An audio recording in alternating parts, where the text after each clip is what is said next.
around once in a while, you could miss it.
want, bro? What do you want? What do you want with me? I'm jamming out over here, bro. I'm going to the venue. You're not going to be on the show tonight. What are you talking about? It's Wednesday. Oh, come on, man. You can't be making these excuses with me, bro. Seriously. Are you that emotional about Cody Rhodes, bro? Oh, my goodness. This guy's a fucking fairy, man. Oh, my God. Listen, go, listen, man. I'll go buy you some Kleenex, man. They're on fucking sale at Stop and Shop. 2 for $5. Listen, man, don't give me these excuses, man. You're hiding from Julia Hart. I know. Did you see how nasty she looked tonight, bro? Yeah, man, she got that attitude issue. Yeah, you see the black on her cheek, bro. I'm telling you. I don't know what you said to her, man, but she's coming for you. Never mind Thunder Rosa. She's coming for you, man. What'd you do to upset Julia Hart, bro? My God, man, this pork in your taco must have been dry as fuck. I heard. She told me it wasn't flavorful at all, bro. What did you do? Listen, I can't be jabbing with you on the phone, man. I gotta get to work, man. You take care of whatever you gotta take care of, man. I'll see you on Monday. Oh, no, the real wrestling show's on Monday night, man. Cody's over there. Yeah, I'll see you later. AEW Dynamite, ladies and gentlemen. As you could tell, I'm flying solo tonight. FTR, Young Bucks, winner take all. Samoa Joe qualifies for the Owen Hart Cup. Adam Page challenges Bay Adam Cole to a Texas death match. And what the hell happened to the Hardy Boys, man? What the fuck was that tonight? We're going to talk about it all. I'm going to the venue. I know you guys are already over there, man. And I know most of you got your cold beverages waiting. I got mine, man. It's ice cold, but I got one question for you before I get the hell out of here. You guys know what that question is. What the fuck are you guys drinking? I'll see you over there.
AEW successful?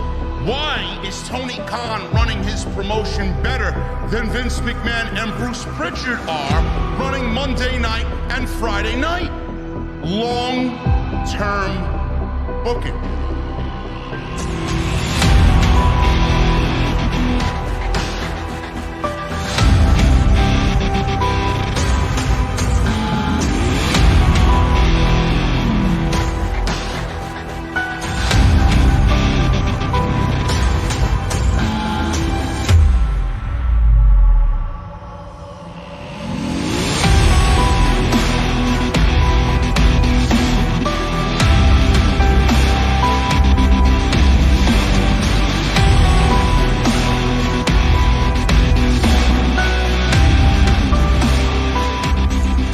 What is going on, guys? Thank you so very much for joining me right here on Off the Script. This is your AEW Dynamite post show for April 6th, 2022. I am your host, JD from New York.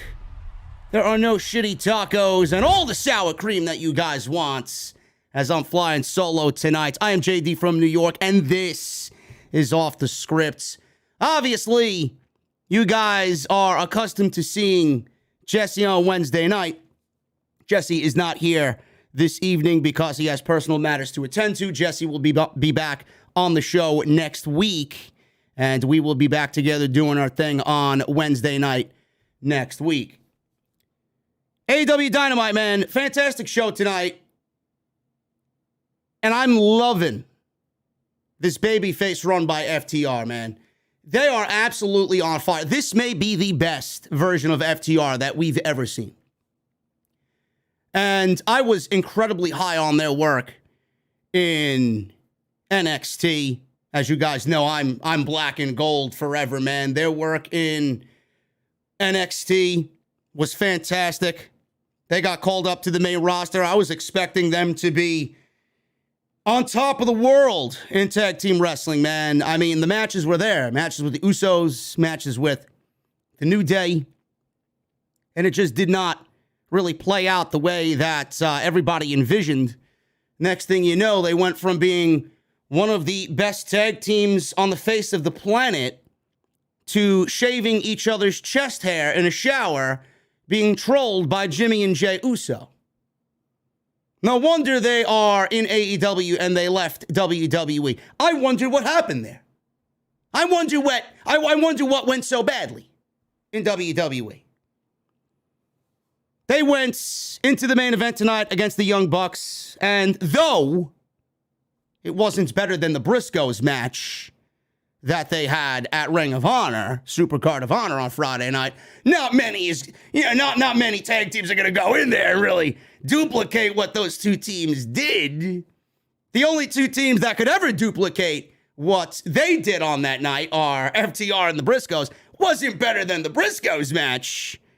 But my goodness, man, when you talk about one of the best TV main events of the entire year, you're probably going to have this match tonight in discussion. FTR and the Young Bucks Part 2. This one was winner take all. AAA Tag Team Championships and the Ring of Honor World Tag Team Championships in the main events. FTR hugely over in Boston tonight as babyfaces. Loving what's going on with them right now, man. They are on fire, so much more so than any other time than I remember. And it's just a beautiful thing to see, man. Tag team wrestling thriving once again. And we have AEW to thank for that, because you're not going to find that on Monday, and you're not going to find that on Tuesday or Friday.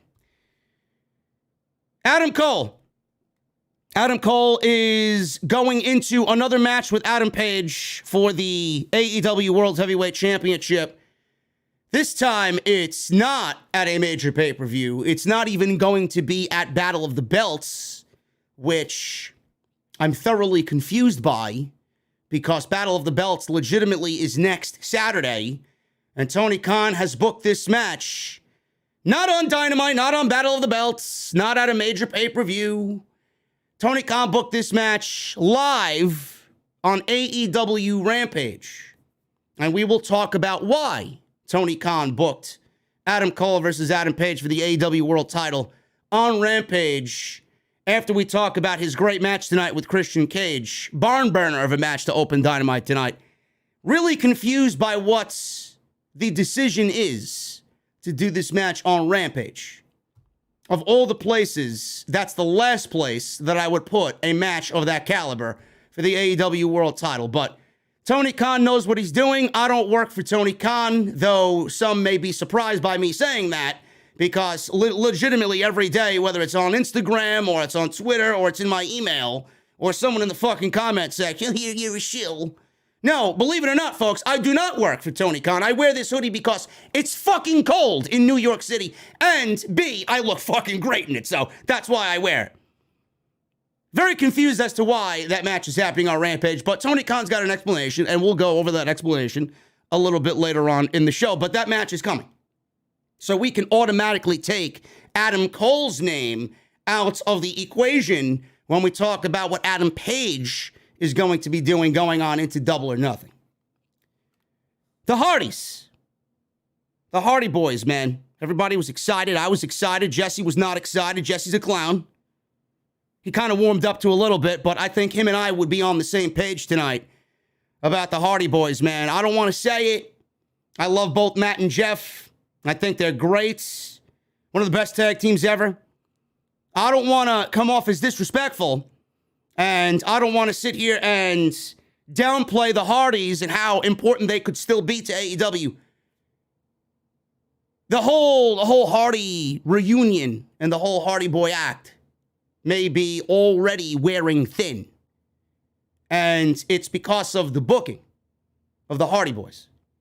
And I don't necessarily think booking them in tables matches and having Jeff Hart, last week was fine, or whenever he jumped, 2 weeks ago was, whenever he jumped off the fucking building as if he was fucking Batman.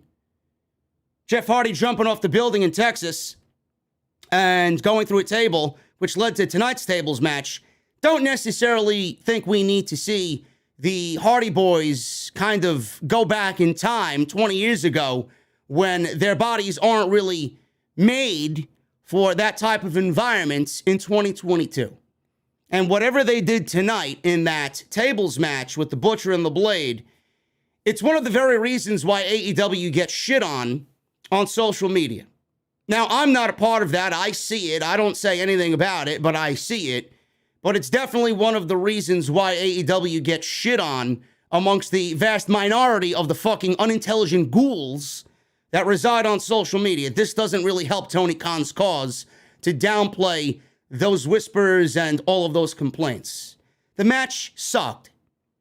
The match was confusing because nobody really knew what the fuck was going on. It was a tables match, and it was a Texas Tornado tables match. Nobody really specified that was the ruling of the match when we got the match tonight. And then Jeff seemed a little out of it. I don't know what the hell had happened. It looked like he was botching all over the place. He was slipping. At one point, he slipped doing a move off of the Blade's back, as if he slipped off the Blade's back because obviously the Blade was sweaty and he went flying into the barricade. I don't know what the hell had happened, but we will talk about all the car wreck that was that tables match tonight on the post show for AEW Dynamite. I don't really get it, and I hope that Tony Khan really listens to the criticisms with the Hardy Boys moving forward. I get he's excited about the Hardy Boys showing up in AEW, but we don't need to recreate the fucking death-defying acts of the Hardy Boys with the Dudleys and Christian and Edge. This is Hardy Boys 2022. They should be a little bit more focused on Tag Team Gold, yet they're in AEW trying to relive their fucking youth. No. I don't think that's the best way to use the Hardy Boys in AEW. Wardlow. Wardlow is absolutely killing it, man. And the guy doesn't even have to get into the ring and lift a fucking finger. I love it. It's absolutely incredible, man. This guy is more and more over every single week. And they've done literally nothing with him. And it's what they did tonight and what they are continuing to do with Wardlow that is working so brilliantly. We have all of the bad things that we get with the situation with the Hardys, like we'll talk about tonight. And then we get the good. And then we get the good. And the good of AEW is anything MJF related and really what is going on and the perfect booking of Wardlow. Absolutely incredible. It is this type of storyline that is disrupting the system. This is a disrupting the system angle.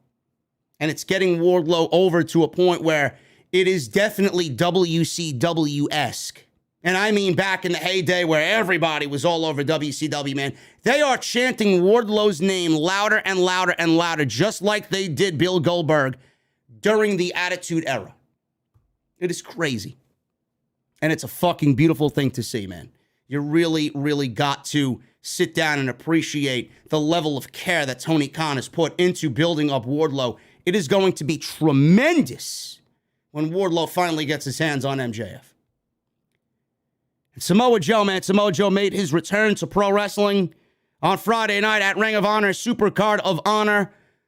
It was the best $30 that I spent all year. Absolutely fantastic show. I said it on Friday. I'll say it again. You guys missed the NXT takeovers that Triple H was in charge of. Tony Khan's going to be doing them now with Ring of Honor once every quarter, man. It is fucking great. Absolutely fantastic. And Samoa Joe showed up at the end of that show, got a standing ovation from 1,800 people in that arena, and then showed up on Dynamite tonight and was over as fuck. It is so great to see Samoa Joe back on television, and he advances in the Owen Hart Cup Invitational Tournament, man. Unbelievable stuff. Samoa Joe is going to be one nasty motherfucker to beat in that tournament, and I don't know who is going to end up beating Samoa Joe.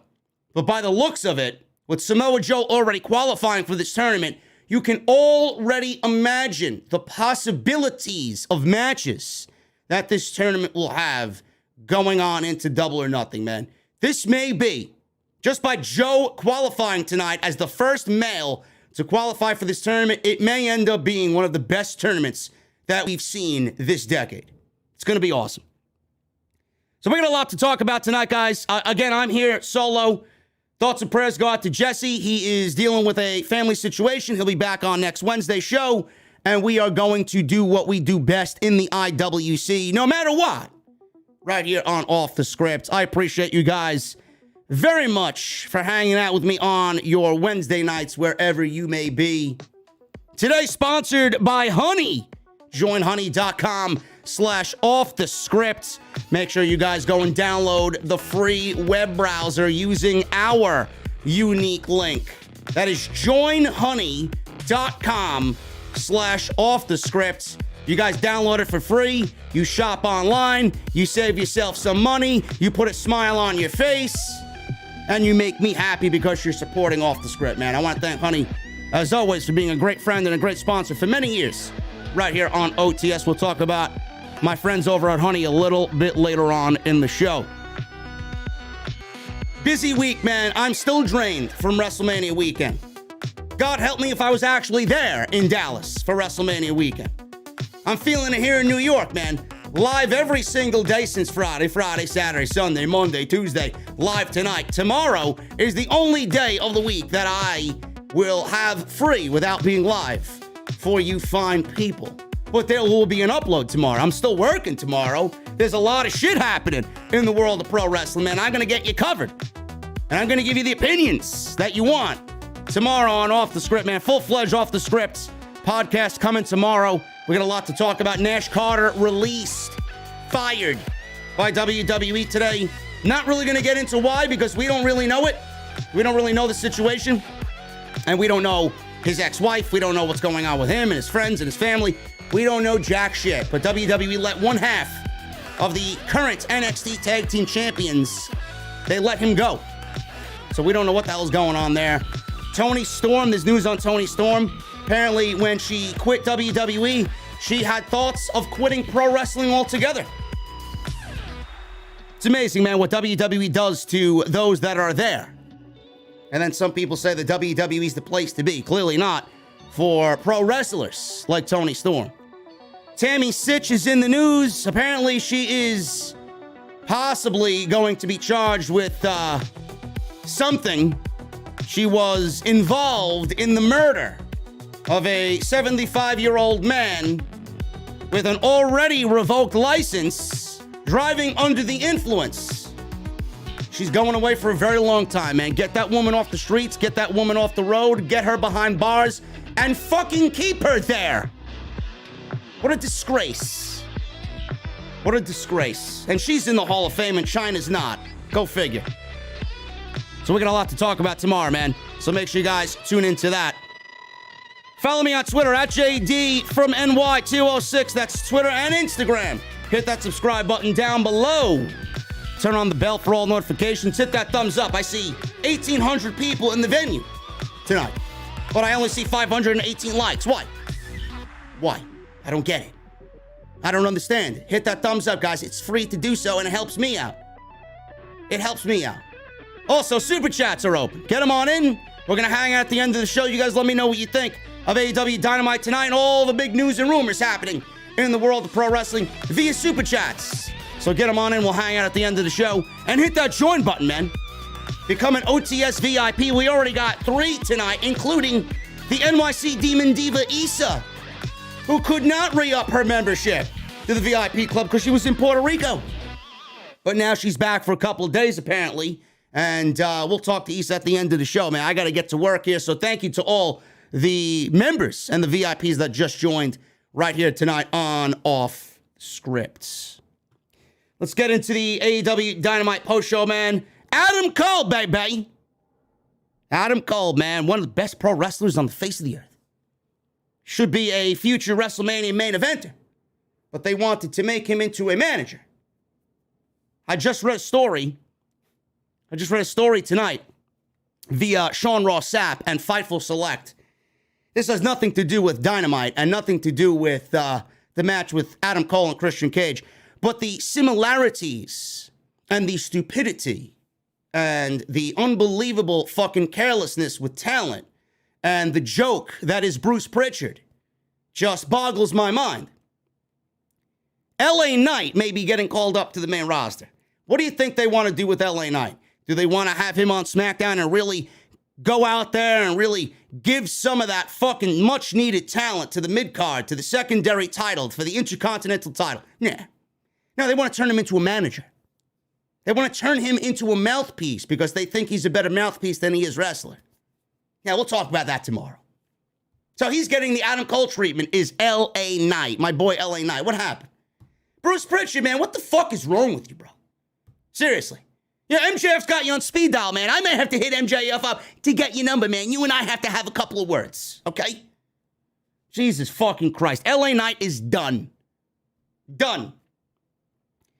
Adam Cole, baby. Christian Cage, man. If there's one thing that we know, it is Adam Cole's fantastic. Christian is great. And AEW Dynamite always puts on a banger of an opening match. Every single week. Most weeks. Not all weeks, but most weeks. This was no different, man. This was an absolute banger of a match. This was a pay-per-view quality level match to open AEW Dynamite. Shout out to the fine people of Boston, Massachusetts, man. You guys killed it tonight. You were loud all night. You didn't really let up all night. Boston, you show WWE tonight what the Raw After Mania crowd should sound like. What happened on Raw After Mania? Silence. That's what happens when they get a shit show. So early on here, Adam Cole spat in Christian's face. Christian didn't fall for the bait, and he attacked with lariats and chops. Back in the ring, Cole cut off Christian, kicking his legs out on the second rope, landing some thrust kicks. Cole whipped Christian over the steel steps, a la Mick Foley, and we go to a quick commercial break. Christian, in the commercial break, being beaten down. Adam Cole's wearing him down with a headlock. He's putting the boots to him. Christian sent Cole to the floor after the commercial break, and then landed a dive off the top turnbuckle.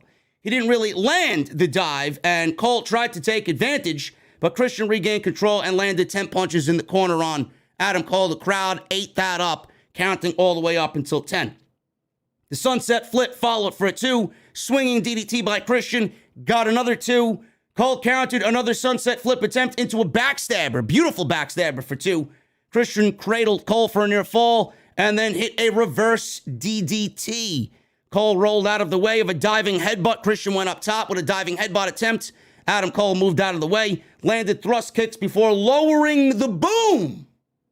But Adam Cole lowered the boom with the knee pad on. He didn't lower the boom without the knee pad. Christian hit his over-the-top right hand. Cole countered a dive with a super kick for 2. Christian then reversed a Panama Sunrise and hit a top rope Frankensteiner for a near fall. Cole super kicked Christian's knee. Christian stopped the Panama Sunrise. Cole countered the pump kick and dropped a knee pad, but Christian countered the boom into a spear for the closest near fall of the match thus far.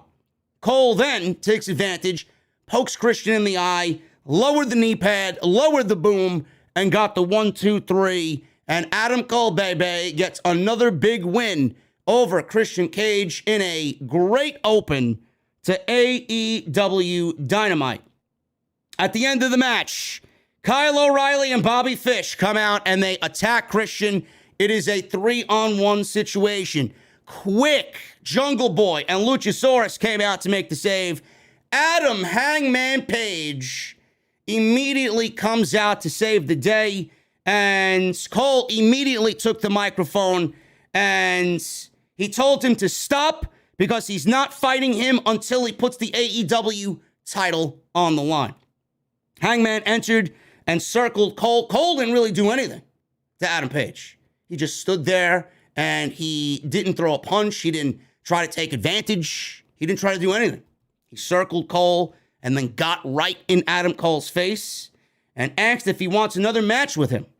He shoved him and then said, listen, I'll give you the title match and let it serve as your punishment. He said next week they will have a live Rampage in Texas. He said it won't be a normal match and it won't be on his terms. He said he'll defend against Adam Cole in a Texas death match. Cole stood there. Remember when Jesse and I talked about Adam Page being challenged by Lance Archer in a Texas death match, and Adam Page stood there like, oh man, what am I gonna do about that? When he looked all afraid and intimidated. It's the same look that Adam Cole gave Adam Page tonight about the Texas death match announcement and the AEW World title match. He stood there, he let it settle in, he seemed nervous, he seemed scared. This is what Adam Cole wanted. He wanted another shot because he feels that Adam Page got lucky at Revolution. No matter what the ramifications are, no matter what the stipulation is, Adam Cole should not be afraid. Adam Cole should not look intimidated. This works in Adam Cole's favor. He's got backup. There's no reason to be afraid in a Texas death match when there's no DQ, and you know that you got your boys to rely on. Why is Adam Cole looking intimidated by Adam Page when Adam Cole wanted the world title match all this time, no matter what the stipulation is? Doesn't really make a good impression for Adam Cole to come off looking nervous. So we got this match, and Adam Page said, you're getting the match next week. You got 1 week to get your affairs in order. That's a big match for Rampage. I'm actually quite shocked that that match is taking place on Rampage.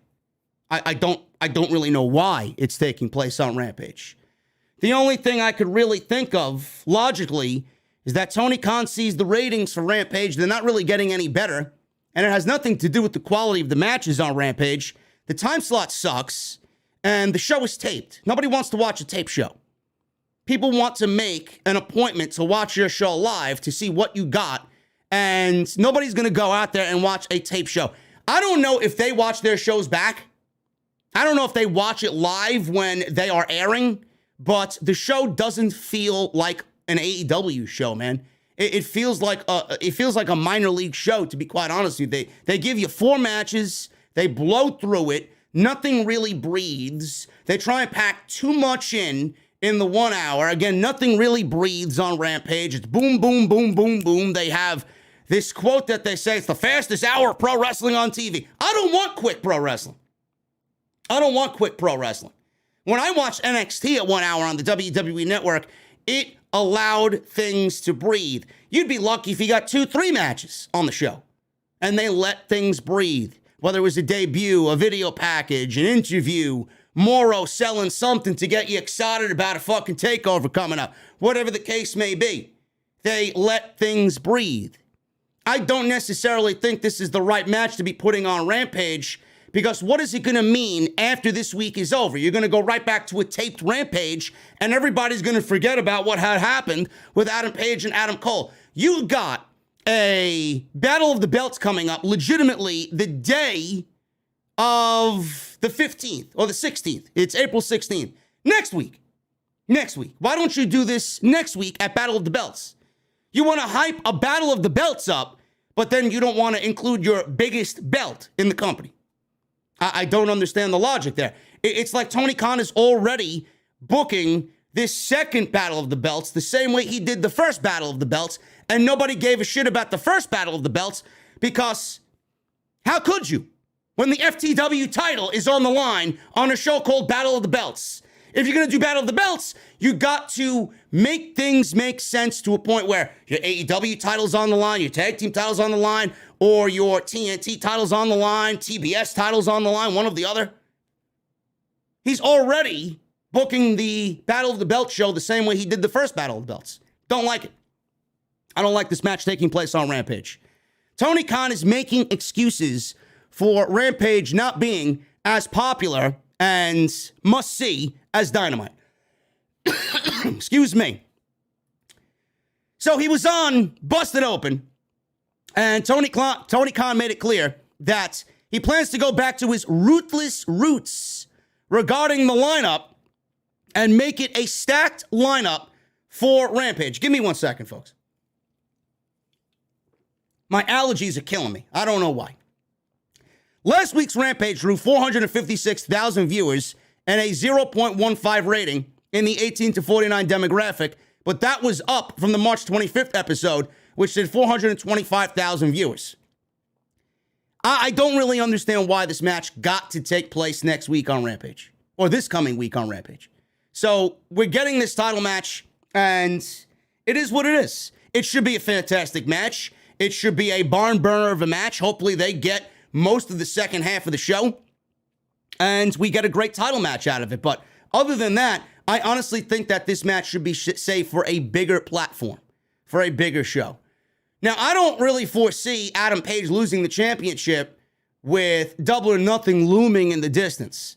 So if Adam Cole is getting a match, I don't really think he is going to be getting another title match at Adam Page anytime soon after this next title match in this Texas Death Match on Rampage. So we can automatically, I would assume, take him out of the title picture in a one-on-one situation. That doesn't mean he's not going to be able to get another one-on-one match ever for the AEW title, not just against Page.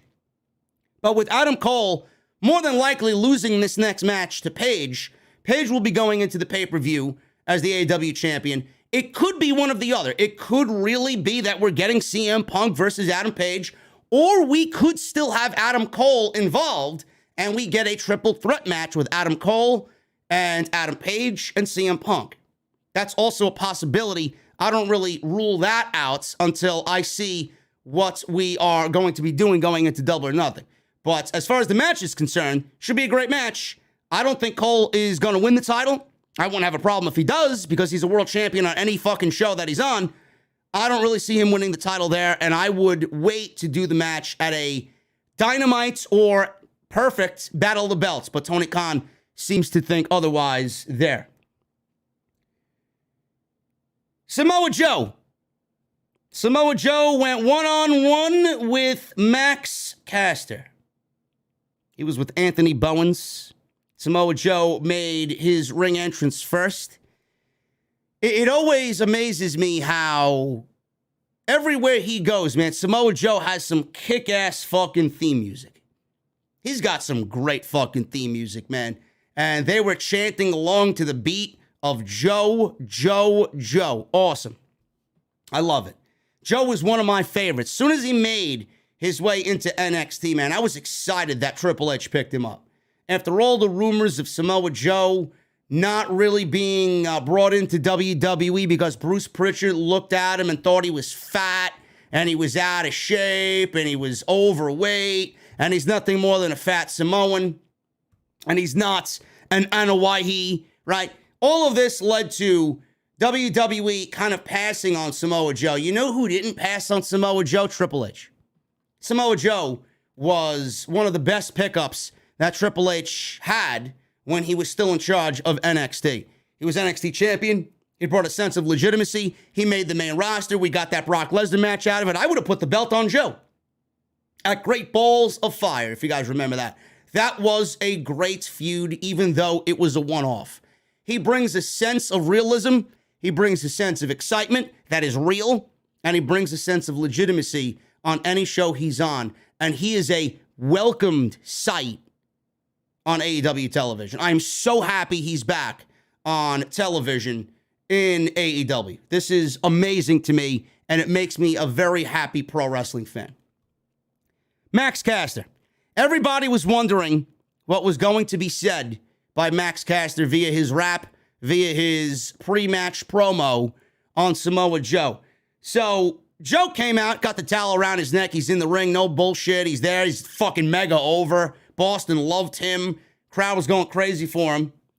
Caster raps, and he said, I'm main event Max, your X division, so I'm sending you home because you're just injury prone. He said that he has that towel around his neck because he can't stop playing with himself. And when we beat them in the ratings, you were their champ, meaning NXT. AEW beat NXT in the ratings, and when they did, Samoa Joe was NXT champion. This, Jesse already told me this was a 5-taco rating for Max Caster's pre-match promo, and I laughed my ass off, man. That was easily one of Max's best so far against Samoa Joe. Samoa Joe was rather impressed, but he wasn't pleased whatsoever, and Max had an ass-kicking waiting for him as soon as that bell rung. And he got buried. He got killed by Samoa Joe. There was even a sign in the crowd that said, hey, yo, listen, Samoa Joe is going to kill you. Yes, whoever had that, hey, listen, sign in the crowd, Samoa Joe's going to kill you, thumbs up by me. That was an awesome sign. So we get this match. It really didn't last all that long at all. Caster got in Joe's face. Joe responded with a swift headbutt. Joe laid in some punches and beat this guy down. Varying strikes.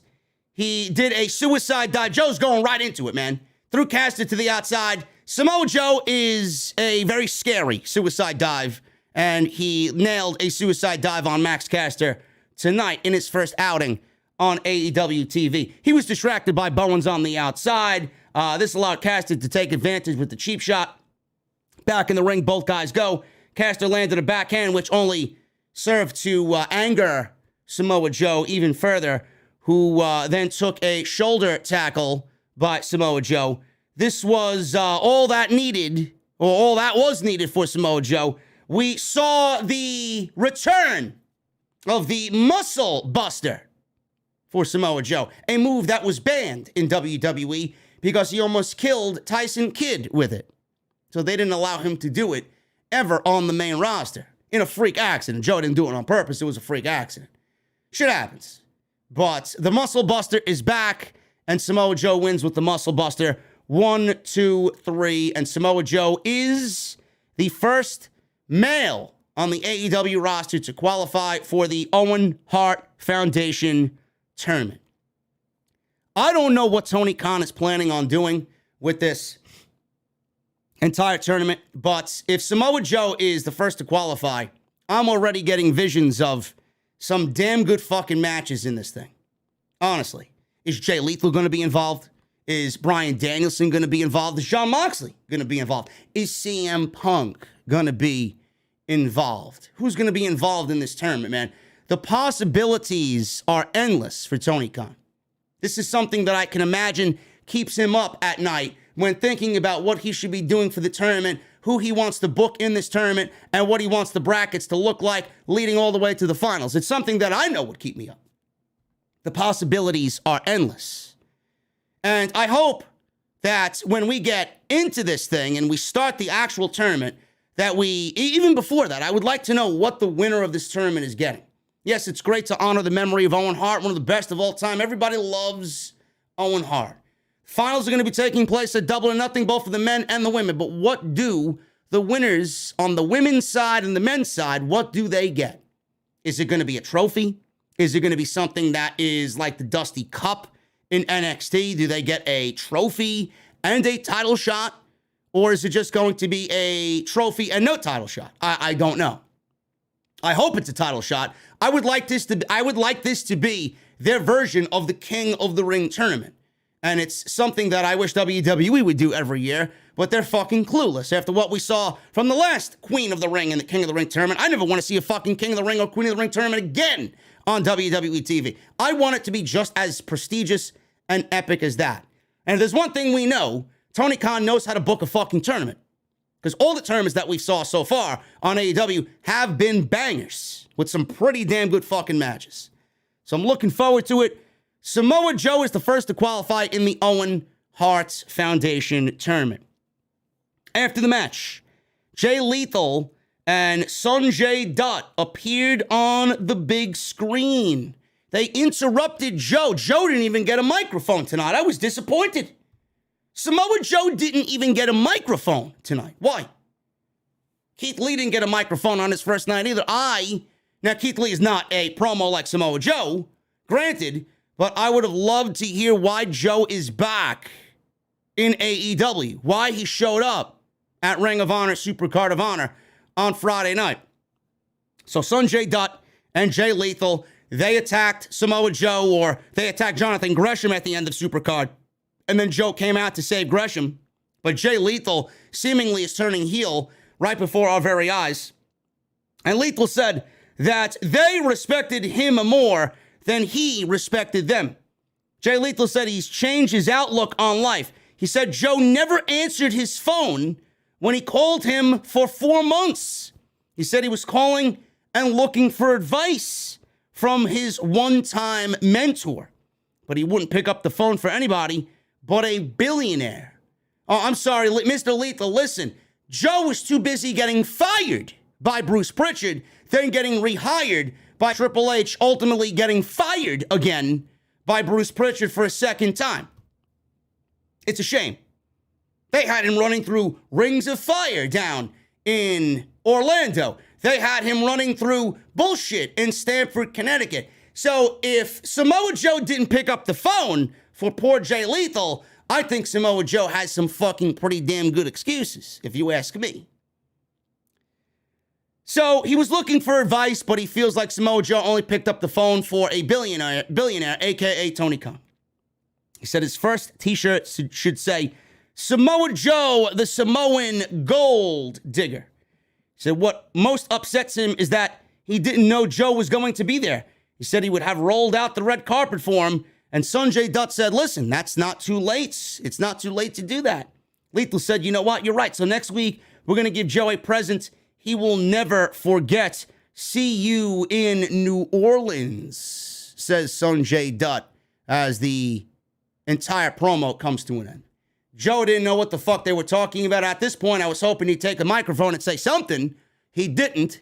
So we got to wait till next week to see if Samoa Joe says anything on the microphone, which at that point, if Jay Lethal and Sanjay Dutt are going to give him a present he's never going to forget, I'm assuming Samoa Joe will have some words next week on AEW Dynamite.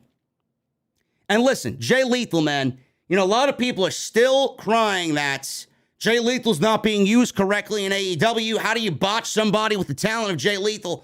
Jay Lethal is in a major program right now with Samoa Joe that is spanning both shows. So I don't get what the fucking problem is. And if this leads to a Jay Lethal versus Samoa Joe match, no matter what the outcome is, all of Jay Lethal's matches so far, the ones that we've seen on television, have been fucking bangers. So let Tony Khan book what he needs to do as far as Jay Lethal and Samoa Joe is concerned. As long as Jay Lethal is on television, I think Tony Khan is listening to the people that desire to see Jay Lethal on television. Obviously referenced by this, he's already in a major program with a returning, very over as fuck Samoa Joe. And this is going to be excellent. And Lethal as a heel, I'm all for it, man. He comes off like a prick, and it sounds great. Tony Schiavone, he was backstage. He interviewed William Regal. He was with Bryan Danielson and Jon Moxley as well. He plugged Wheeler Yuta versus Jon Moxley and Trent Beretta versus Bryan Danielson on Rampage Friday. Regal said he feels sorry for Beretta. He said Yuta has impressed him and Bryan greatly, but now he has to impress Jon Moxley. Moxley said the forecast for Friday is the sound of bones cracking like thunder and raining blood. When I hear raining blood, I think of Slayer raining blood. Maybe we see that. I don't know. Maybe John Moxley should come out to Slayer next week, just to kind of add to the ambiance of what he said here. I'd love to see that. Shawn Spears. Shawn Spears, the chairman, Shawn Spears versus Captain Shawn Dean. You know, Shawn Spears is incredibly underrated in the role he plays, man. A lot of people online think that Shawn Spears is a lackey and a jobber and a loser, and he doesn't really do much of anything. He's not a valued addition to the entire MJF Pinnacle act. Shawn Spears is fantastic, man. I remember when Shawn Spears should have been the NXT champion. They didn't really go and do that. I remember when Shawn Spears came out in his first Royal Rumble at number 10, and WWE from that point on dropped the fucking ball with him. Couldn't believe they dropped the ball with somebody that was so fucking over. He went to AEW. He tried his hand a little bit. But I honestly think after everything we've seen from Shawn Spears up until what we see now, he is in a role that he is perfecting with MJF. He is great. He plays the smarmy, sniveling, slimy fucking associate so well. He's so great at what he does. Captain Shawn Dean, if you guys remember, he got a victory over MJF thanks to CM Punk. So now he's back on AEW Dynamite looking for another win and continuing his Dynamite win streak.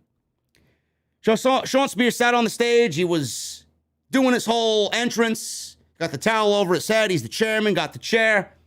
He then made his way to the ring with his chair in hand, and MJF makes his way to the stage. I love MJF tonight because he spit his gum. He came out on the stage, spit his gum at the cameraman, and then pretty much told him to fuck off. Great. So fans are chanting Wardlow, Wardlow, Wardlow. There are more Wardlow signs that are hanging on the ringside barricades, alerting the security that Wardlow is banned from the arena and that this man should not be allowed in the venue. So we get this match, and it really didn't last all that long because this was all about MJF and Wardlow. So Spears took care of Dean right away. Dean eventually came back with some chops, and he started to make a little bit of a babyface comeback here. Spears hit a pump handle neck breaker that looked vicious, which would have gotten him the win. He went for a very easy cover. Referee counts 2, and he lifts the hair off the mat, lifts the shoulders off the mat, and MJF starts yelling on the microphone, "That's right, Spears. That's right, Spears. You play with your food. You play with your food." So Shawn Spears getting cocky when he could have put the captain away with that neck breaker. So Spears then set up for C4, and all of a sudden the cameras cut backstage. We see security staff laid out in the back. Obviously, we knew who this was. One guy is laid out on the floor. The other guy is propped up against a fucking garage door as if he's completely dead. And all of a sudden, we see Wardlow making his way into the arena. He manhandled every security guard that walked in front of him, throwing people left and right, threw one guy into another garage door like a fucking lawn dart, did Wardlow. He finally made his way into the arena, and people went crazy. People went crazy for Wardlow when he walked into the arena and walked into the live audience. There was some fucking geek in the back who got his face on TV. He looked like Sami Zayn. He had 2 beers in his hand. Wardlow has all these security guards coming at him, takes one out, takes another one out, takes another, and throws him into the barricade, knocks the barricade completely over as he makes his way to the ringside area. And then all of a sudden, we see some bigger security guards come in and manhandle Wardlow away from the ring. This obviously distracted Shawn Spears, and the captain, he got the roll-up off of a distracted Spears for an upset. 1, 2, 3. MJF was pissed off. MJF was yelling at the security guards to do their job. Wardlow went from angry to smiling, and he waved goodbye as if he intended on all of that happening. Shawn Spears got the loss here to Shawn Dean, and that was it. So at the end of the match, MJF gets into the ring, and they're all upset, and that's the way the segment goes off the air. This is fantastic stuff. It really is fantastic stuff. Tony Khan is booking Wardlow in a way where he's booking to Wardlow's entire persona. Perfect. Wardlow, you take a look at Wardlow, and Tony Khan is booking him like he sees Wardlow, like anybody sees Wardlow. Wardlow is an ass-kicking machine, man. He's a fucking beast. He's over here manhandling security guards, throwing security guards left and right. He's defying all of the signs and MJF's pleas. Do not let this man in the arena. This man is banned from the arena. And he makes his way into the arena every single time we see these signs. Last week, the signs were on a piece of fucking office paper. This time, the signs were on big fucking poster board, hanging on the barricade. So the signs are getting bigger every week because MJF's getting a little bit more nervous every week. And the reaction to Wardlow is getting a little bit more greater every week as well. Tony Khan, he's done magic with a lot of different people, man. Darby is a superstar. Jade Cargill is on her way to becoming a superstar. Jungle Boy, Sammy Guevara, you name it, man. MJF. Tony Khan, you see where his values lie, man. You see what he's trying to do. He's trying to build AEW for the future. Wardlow is going to be a part of that future. Wardlow is getting so over right now that it starts to remind me week by week of what WCW started to do with Goldberg. The Wardlow chants are eerily similar to what we heard when Goldberg started to get hot and he started to win all those matches on his way to eventually beating Hulk Hogan at the Georgia Dome in front of 40,000 people on WCW Nitro. If there's one thing that Tony Khan has done more perfect than anything outside of MJF, it is Wardlow. This is amazing. This is the type of disrupting the system. This is what I call it. It's a disruption of the system. It's somebody who is being booked to go against everything that is being thrown at him and find a way. And in Wardlow's way, it's fucking, I'm going to beat the shit out of everybody until I get my fucking hands around your neck type of way that the people love. And Tony Khan knows that, and he's booking that and this storyline to Wardlow's strengths. When he gets his hands on MJF, it is going to be one of the biggest reactions that AEW sees all year. This is fantastic. Fantastic. I can't wait to see these two get in the ring. Wardlow is going to be the next. Everybody knows it. Everybody says it. I'm not the only one that says it. Wardlow, with this current trajectory, is going to be the next big thing in AEW. And you can't take anything away from MJF. MJF is great. We all know MJF is fantastic, but just the way he is and how over as a heel he is and the heat he gets, that is also playing a factor in how over Wardlow is as well. So don't take anything away from MJF. MJF is just as big of a part of this as Wardlow is. It is beautiful magic that is being shown and showcased by Tony Khan on our televisions, man. Appreciate it. Appreciate it. This is the power of long-term booking. These guys have been together for how long? Wardlow and MJF have been attached by the hip ever since Wardlow got to AEW. Look at where we are now. Look at where we are now. If that isn't long-term booking and the power of long-term booking, then I don't know what the fuck I'm doing here. Love it. Tony Schiavone. He was going to interview Wheeler Yuta backstage when Chuck Taylor, Orange Cassidy, and Trent Beretta approached.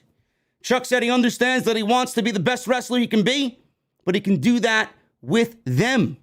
He said they love him and they help train him, and he used to live on their couch. I bought you those tights, man, said Chuck Taylor.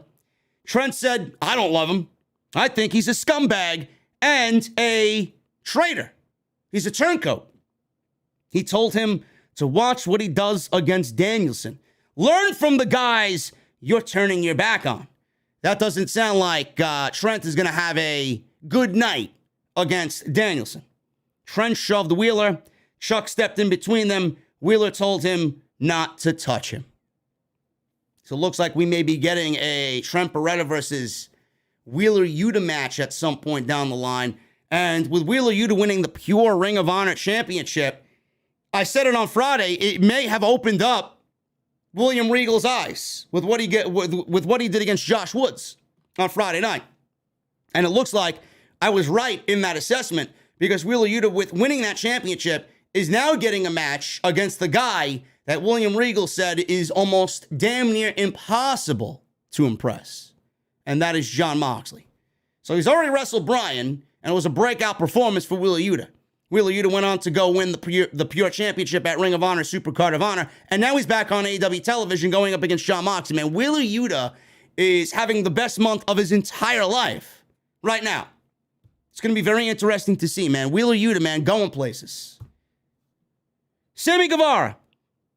He came out and helped with a commercial break, and this is what Sammy Guevara has been reduced to on television with his girlfriend, Tay Conti. They are holding up cue cards during a commercial, man. But I don't think really anybody has a problem with that, because I think the general consensus is that I think everybody is kind of sick of Sammy Guevara and Tay Conti's relationship being blasted everywhere in the most obnoxious and cringe-like ways that I don't think people really care that this is the role that he's kind of settled into now. Doesn't bother me one bit. Doesn't bother me at all. But I do hope at some point, Sammy and Tay, and Jesse and I talked about this, kind of say, fuck you to everybody and end up going heel. It may actually work out better for him. At least at that point, we have a reason to fucking care about them. They showed a clip of Eddie Kingston throwing a flat screen TV backstage, and this was all in an attempt to get at Chris Jericho as he and the rest of the Jericho Appreciation Society ran out of the building and fled in an SUV because Eddie Kingston, Santana, and Ortiz were throwing TVs and wanting to get their hands on all members of the Jericho Appreciation Society. So they ran out of the building and never came back. They were not on the show tonight. So that was a nice little addition to the overall storyline arc here. We don't need to see Jericho on TV every week. We don't need to see them cut the same promo every week. So a week off of television where we don't physically see them on TV in the ring and cutting a promo and going over all the same usual shit. It's nice to see that they gave them the week off to let the storyline and the angle breathe. So obviously this all led to Eddie Kingston and his boys, Santana and Ortiz, coming out, and they marched to the ring. Fans were chanting for Eddie, and he said he'll go after Jericho even if he's with his wife and his kids.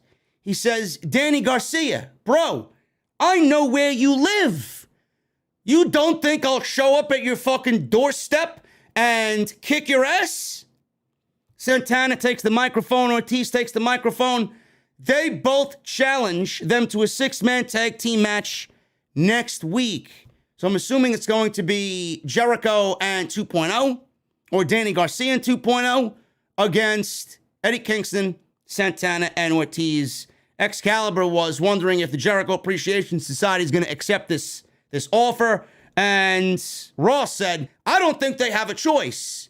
They will get in the ring whether they like it or not, because Eddie Kingston is not going to accept anything less.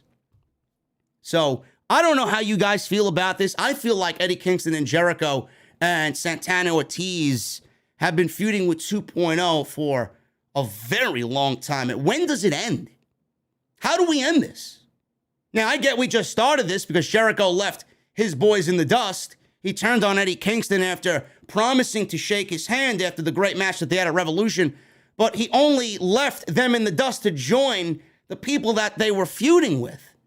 So he got new boys, he got new group going on here with the Jericho Appreciation Society, new group of guys. When does it end? How does it end? How does it come to its conclusion? I think we need those trios championships, man. I honestly do think that, enough of the stalling. We need the trios championships. If the Trios Championships were on the line in something like this, it would automatically enhance what's going on here, because not only would they have a reason to fight because they're angry about the betrayal, they're angry that Jericho, ended up being a fucking prick to all three of them. He left the inner circle in the dust. But you'd have the Trios Championships on the line as well. And I think that would really take everything to the next level. That's just my opinion there. We need those Trios Championships because it's going to make everything that's happening on TV a little bit more important in situations like this. Tony Schiavone introduced Jade Cargill. She came out and she walked on the stage with Smart Mark Sterling. Schiavone asked her about her chance to win her 30th match in 30 tries. She's undefeated. She said that there is no way that she wants to talk about that now. She wants to formally be there to introduce her baddie section. She's got a baddie section in all of the arenas that she goes to. So she didn't want to talk about the 30 win streak. She wants to talk about her baddies sitting front row. So they showed about a half a dozen women in the crowd all dressed up, and they were all, schmoozing for the camera. They were there front row. She called the fans fat slobs. She calls all the fans fat slobs. I'm assuming that's what they really think of all the degenerate wrestling fans out there that pester them on social media. They're nothing but fat fucking virgins and slobs. It's probably half of a shoot if you really want to break it down from Jade Cargill. Sterling said it was difficult to find good-looking women in Boston, but Jade didn't give up. Sterling then said Marina Shafir might be a badass, but she's no baddie that's good enough for Jade's baddie section. She said she's tired of MMA rejects coming onto her show. Sterling said he was concerned given her resume and that she calls herself the problem. Jane says, I don't give a shit what Marina Shafir calls herself. She wants to call herself the problem? Well, you can call me the fucking problem solver. It's a good one. I like that. I like that a lot, man. Jesse and I have been very hard on Jade, and not because we dislike Jade. And all of that's hard feeling and kind of critiquing her is slowly going away. She's gotten better in the last couple of efforts that we've seen in the ring. Where I'm really seeing her excel, from my fans' point of view, is in the promo. She's starting to carry herself like a legit superstar. She already looked the part. The glasses and the green hair and all the fucking, really great outfits that she wears. She obviously is very confident. That confidence just kind of oozes through your television. You see that on television. You always ask yourself, well, who the fuck is that? She looks great. She's got to be one of the best things on this show. If you didn't watch AEW Dynamite and you picked up the remote control and you saw Jade Cargill on your TV without knowing who the fuck Jade Cargill was, I guarantee you would look at that television and you wouldn't go anywhere else until that segment was over. That's what she does. And Tony Khan knows it. But the one thing that I've really noticed about her progression and her growth is the way she carries herself. You go watch a Jade Cargill promo from 9 months ago, 12 months ago. Go watch something from a year ago and tell me that this woman has not progressed. I don't know what she's doing or who she's learning from or what Brian is telling her and how many different voices she has in her ears every single week. But the thing that I notice is that confidence is growing. And if she didn't want to get better, we wouldn't see her getting better. I've watched plenty of wrestling in my life to see people who should be at a bigger level, at a higher level, that just don't get there, that refuse to put in the work. They get complacent of the work because of where they are. Oh, I'm here and management loves me and this and that. It'd be very easy for Jade to say, oh, Tony Khan loves me. I could just go out there and fucking get by with what I have and the way I look. If Jade is progressing and there is a feeling and a whole thing about her, and you see and you feel it on television that she's getting better, what does that say about her work ethic? What does that say about her as an individual? She doesn't want to stink it up in the ring. Everybody, she hears the criticisms. To go and work on what everybody's critiquing her on, and you see that on television, that goes to show you the level of commitment from Jade Cargill, and that's something I can appreciate. I love that. And it's one of the many reasons why I loved the black and gold. I loved NXT for that.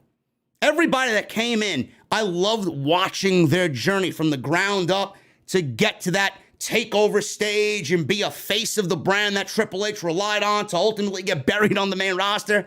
And then we all get disappointed and then we all fucking bitch and moan on social media. Jade Cargill is doing the same thing, man. She's getting better. And to me, watching that type of journey progress and grow right in front of your very eyes is one of the most redeeming things about why I watch professional wrestling. I love it. So kudos to her. Alex Marvez interviewed Shawn Spears. He was with MJF. Spears said Wardlow is pissing up the wrong tree. First of all, Marvez mentioned Wardlow by name, and then MJF's, we don't mention his name around here. Pig. Keeps calling Wardlow a pig. Piggy, little piggy. MJF prayed that Wardlow shows his face next week because there will be twice as many security guards. MJF then challenged Shawn Dean to a match next week. He mocked his saluting gestures and said he was a military man and said he'll earn him a Purple Heart after he injures the military man next week on AEW Dynamite. What a fucking dick MJF is, huh? He's going to take his anger out on poor Shawn Dean. And here we thought Shawn Dean was on a winning streak.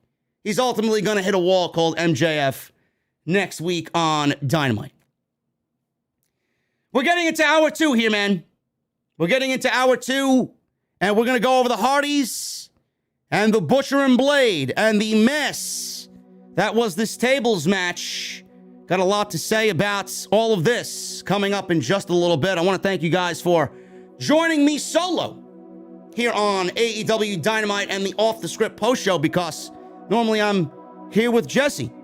Some of you may or may not like that, but Jesse's in the chat. I see his wife is on his way home. I didn't really want to divulge his information, but nothing serious. His wife was on her way to the hospital and they had a little scare, and everything is all good. So obviously that is much more of a priority than doing the podcast tonight. So Jesse will be back next week, and you guys can watch Jesse on AEW Dark and his live streams and his live reactions on his YouTube channel.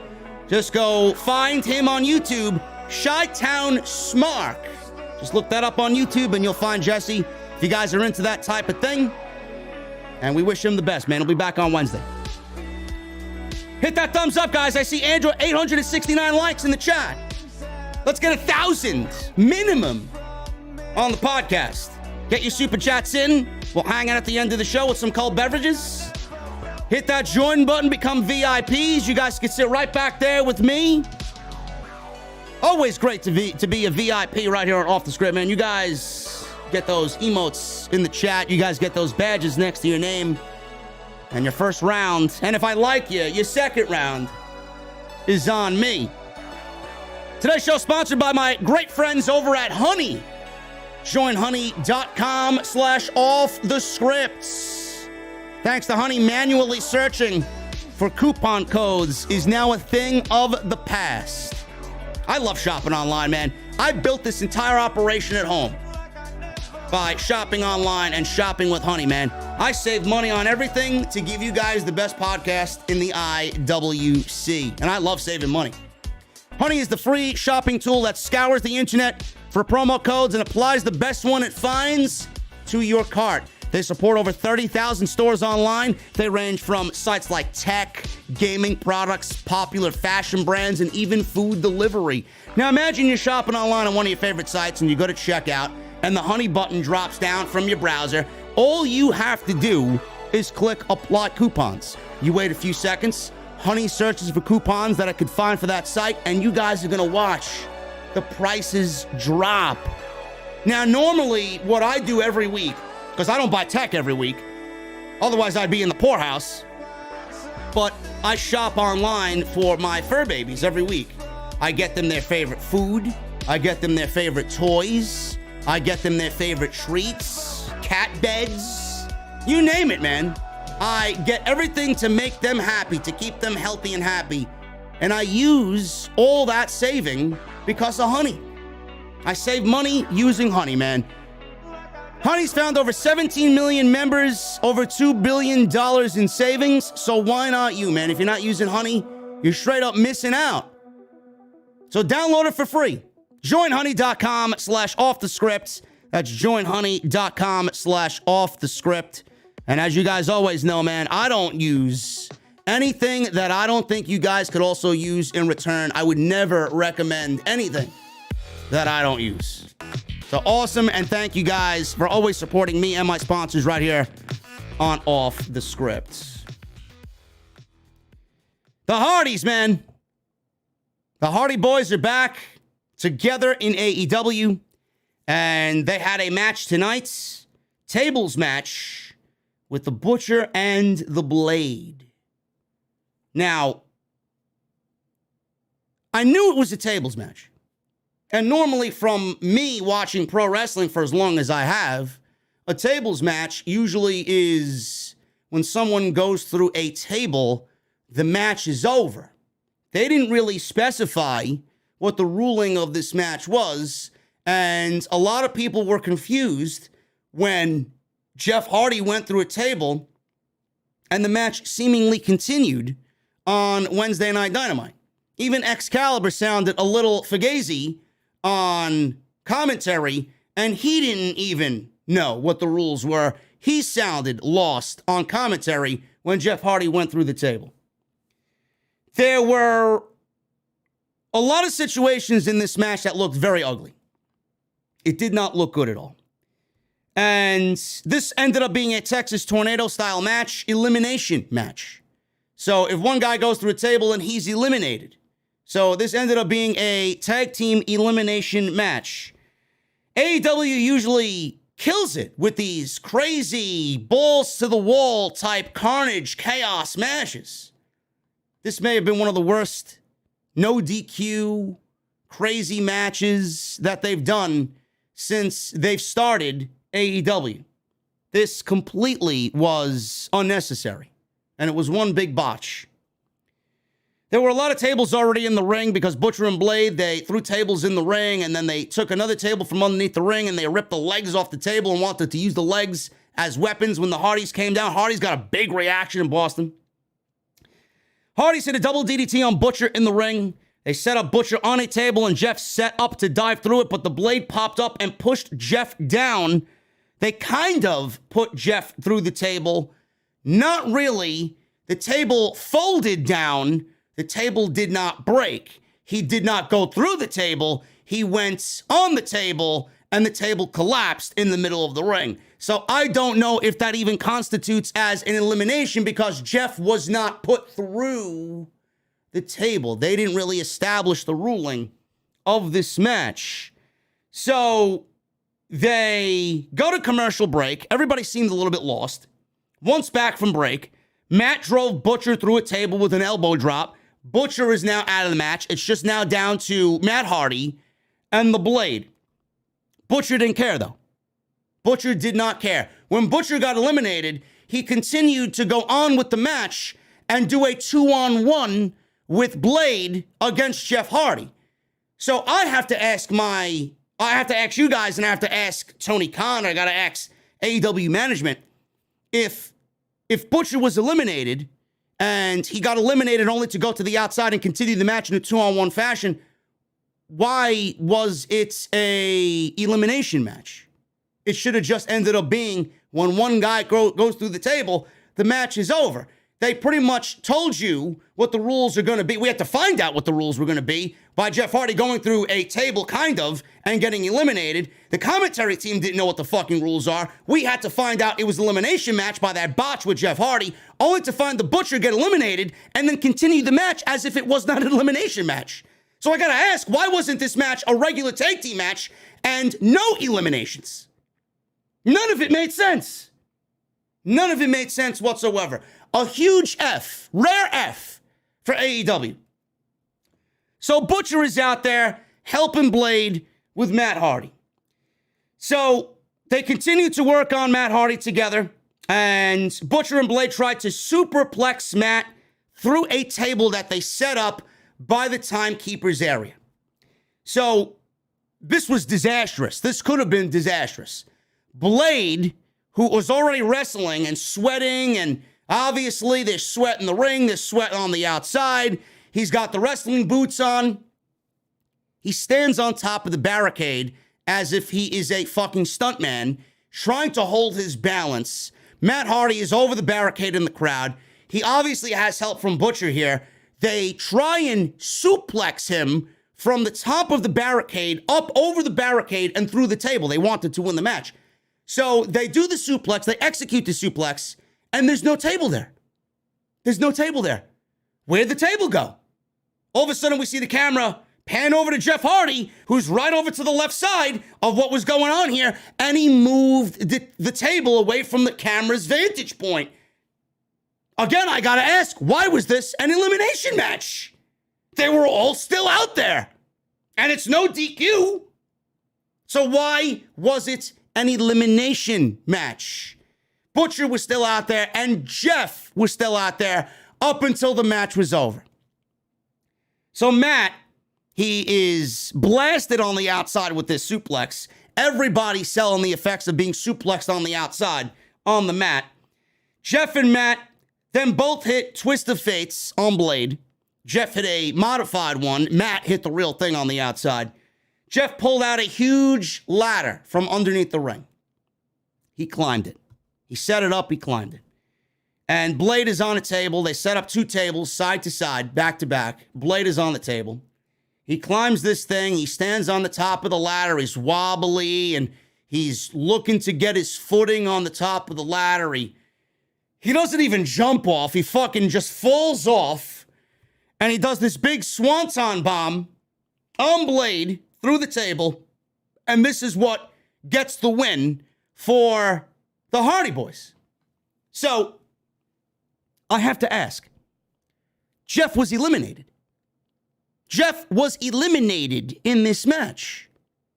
But Jeff went up the ladder, did the swanton bomb, and then jumped off, put Blade through the table, and somehow the Hardy Boys won. So the guy that was eliminated, that wasn't in the match anymore, who got put through a table, per se, won the match for them.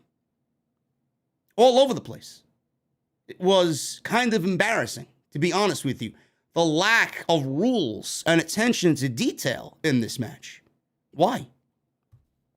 Did Jeff really go through the table earlier in the match? Was he eliminated or was he not eliminated? Nobody knows. Now, these are the things that I keep an eye on. Like, I'm not an idiot. Like, I'm not one of these fucking dumb fucking fans that sits there, yeah, the Hardys! Yeah! Right? I'm not sitting there. I'm watching. I'm taking notes on my fucking iPad. I'm watching the fucking show. And I'm asking myself, how does this make sense? Like, I'm thinking to myself, if I got a wrestling promotion and this was brought to me as a way to, you know, get the Hardys and Butcher and Blade in a tables match, and I'm looking over the fucking line sheet of what they're going to do, and I look at this shit, nobody asks if this makes sense. Mind-numbingly, mind-boggling stupid this was. And I don't usually shit on AEW, but I'm done with the fucking chaos and these tables matches. I don't want to sit here and tell you the Hardy Boys nostalgia, the Hardy Boys reunion, or whatever the fuck everybody is crazy about the Hardy Boys. I don't want to sit here and tell you that they're already doomed in AEW. But I don't think they're getting off on the right foot. I think they're getting off on the wrong foot. After that big pop that they got and that big Batman fucking dive off the building in Texas that Jeff Hardy did, that was great. That was a great fucking match. That was a fun TV-style Texas Tornado match. This shit did not make any sense.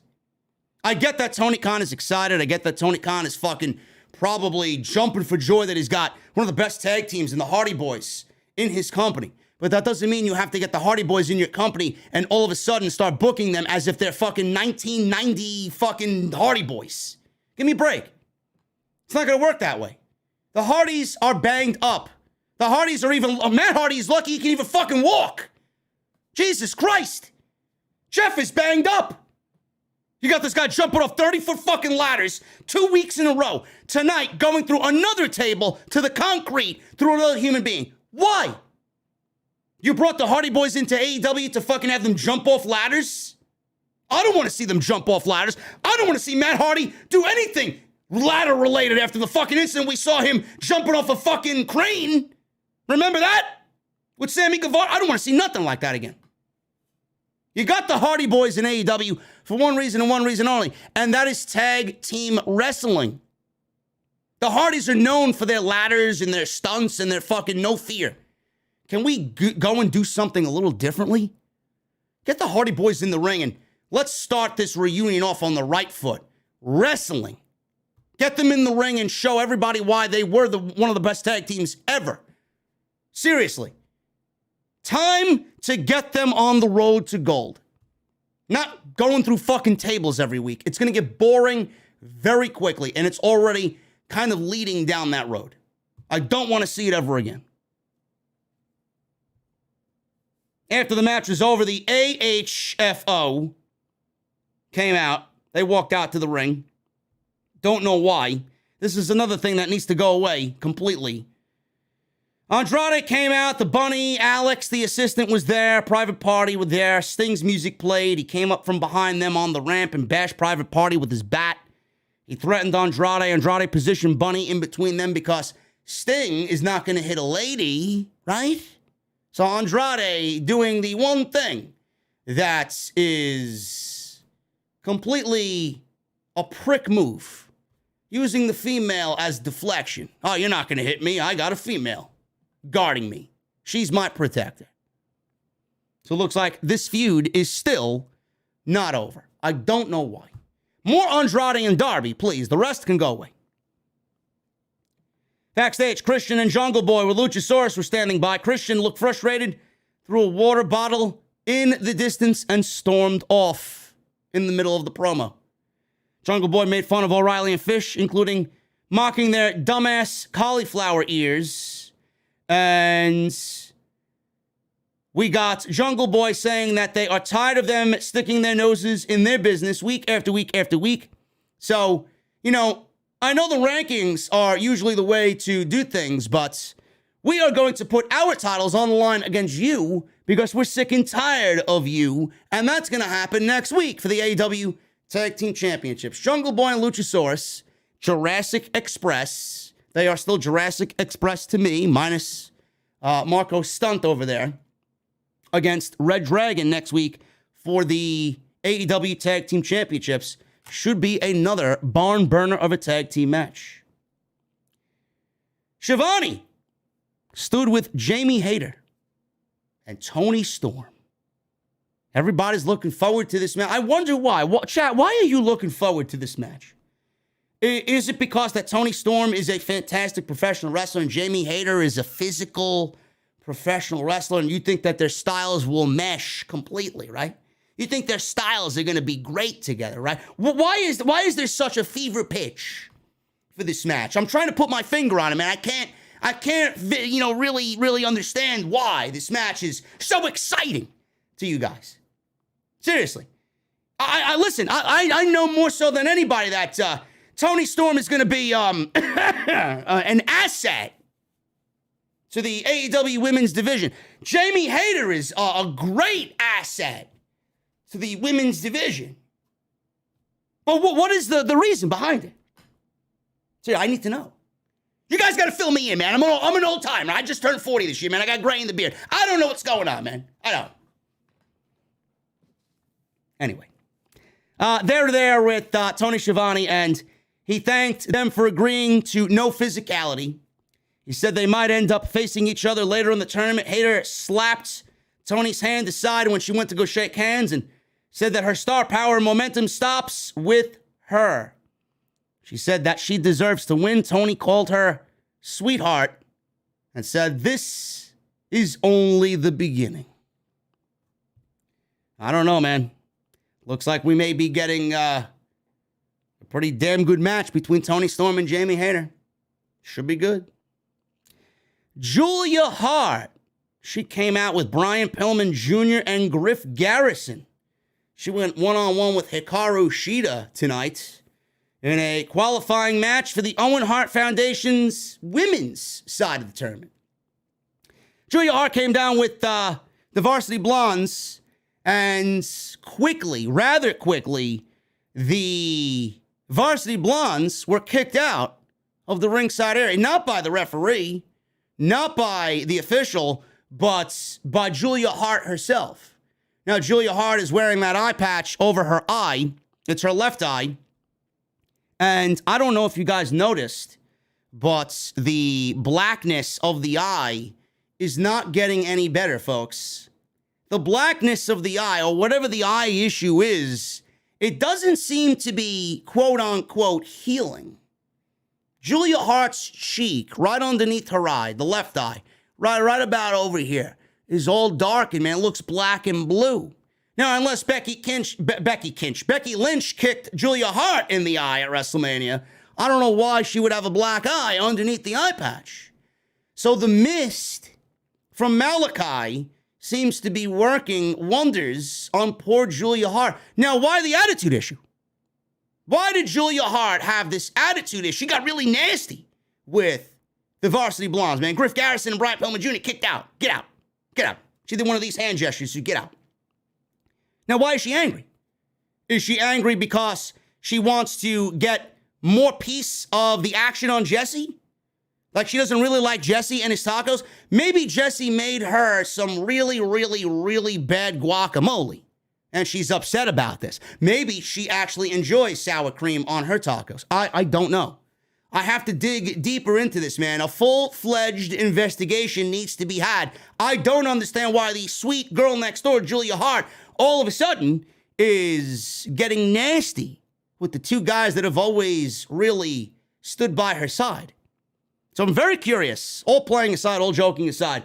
I'm really interested to see where Julia Hart goes with this, man. This is Tony Khan's, it's his turn to do something that involves something similar to what Alexa Bliss was going through when Alexa was paired with The Fiend. Alexa was, still the girl next door, still the pretty blonde, and she succumbed to The Fiend, ultimately kind of, feeding off of his energy and feeding off of his power, right? This is the same thing with Julia Hart. Could we see Julia Hart turn into something similar that's, minus the fucking cheesy bullshit, minus the fucking fireballs and the fucking lighting ceiling, the lighting fixtures falling from the ceiling? I don't want to see any of that shit. But this could be Tony Khan's chance to kind of show WWE how to tell something similar of a story and do it right. So I'm very curious to see what happens here with Julia Hart and her maybe joining the House of Black. Which, by the way, Brody King got himself into a little trouble with the fucking ghouls on social media, claiming that Edge and Damian Priest and whoever else they want to bring into this faction, by the way, who are rumored to be Tommaso Ciampa and Rhea Ripley, which is great. I love Ciampa, Rhea Ripley not so much, but I do think that she does need a reset. That working with Edge could be that reset, would be great for her. But he got in trouble by the ghouls on social media. He had to go on social media and say, listen, people, I was only joking. It's only a joke. Was it really a joke, or was it meant to be a shoot in the time that it was tweeted? But then he got all the heat for it and then gone on social media and had to say it was a joke. He said something along the lines of Edge and Damian Priest are a bargain basement House of Black that you'd find on Wish.com. I get it. But at the end of the day, I mean, who is Brody King to be talking about bargain basement Wish.com? I mean, this gimmick and this kind of feud and this kind of group or faction, rather, has been done to death. Everything really is just another take on the Brood, and everything is just another take on the Ministry of Darkness. Edge and what he's doing is a take on his days with the Brood and the Ministry of Darkness. Malachi Black is his own take, his own creative take on the Ministry of Darkness. Nobody's original anymore. It is very rare you see something original in pro wrestling. So I think everybody kind of blew that out of proportion. And I honestly think everybody's a little fucking foolish for getting upset about it. House of Black is an imitation, and so is Edge. And what he's doing right now is an imitation. You're all imitations. I don't see why people got to get upset about it. Just do your thing and let them do their thing. Julia Hart, though, very excited about where this is going. This wasn't a bad match at all. Nice to see Shida back on television as well. And obviously, Shida got the victory here over Julia Hart. It would have been nice to see Julia Hart in the Owen Hart Foundation tournament, but that is not going to happen. Hart attacked Shida before the bell, choked her with her varsity jacket. Cheerleader, Julia Hart choking Shida with her varsity jacket. So the Blondes tried to calm her down and talk to her. She didn't want them there, sent them to the back. Shida countered a cartwheel kick and hit a rising knee and a big boot. They spill out to the floor. Shida hit her signature drop kick, leaping off the chair, which is not a disqualification because she didn't actually use the chair physically. She just used it as a jumping mechanism. Hart cut her off upon re-entry to the ring, hit a nice-looking DDT for a quick cover there. Shida came back with some big fists, some big forearms, vertical suplex. She followed her up with an outside-in suplex for 2. Hart then gouged Shida's eyes, hit a bulldog. Could have been a little bit more impactful on the bulldog. Not going to really dock points on that, but it is what it is. Shida avoided a top rope dive, came back in with a elbow smash.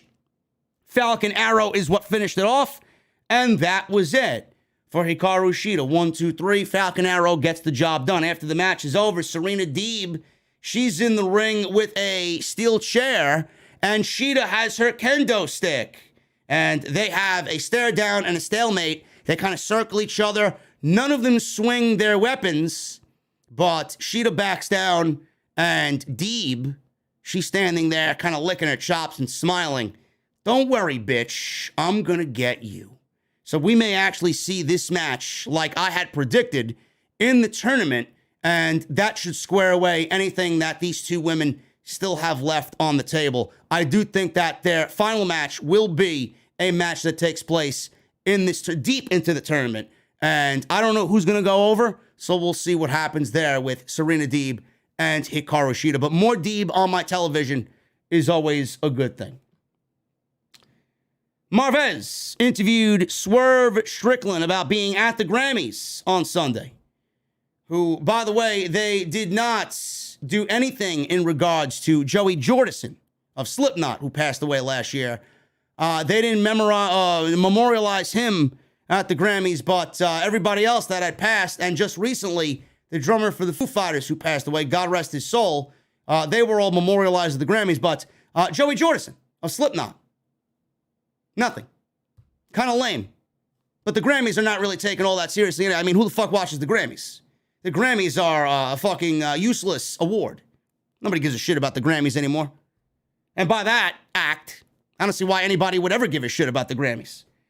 But all that aside, Swerve was at the Grammys, and that was on Sunday. They showed photos of him on the red carpet. He talked about what had happened to him and Keith Lee on Rampage. He said he hasn't forgotten about it. He said he has things that he has to do and left. So he goes into his locker room, and all of a sudden, Ricky Starks and Powerhouse Hobbs, they run in, jump him from behind. Keith Lee all of a sudden gets involved, and we get all 4 of these guys brawling in the locker room. This all ends with Keith Lee shoulder charging Will Hobbs through a fucking wall that goes into the next locker room next door. And the crowd fucking oohed and awed over the display of power by Keith Lee on Will Hobbs. Nice stuff there, man. Really good looking spot there. Wild spot. FTR, main event. Dax Harwood and Cash Wheeler versus the Young Bucks. This is Matt and Nick Jackson. Brandon Cutler's out there. Ring of Honor tag team title match. AAA tag team title match. Winner take all.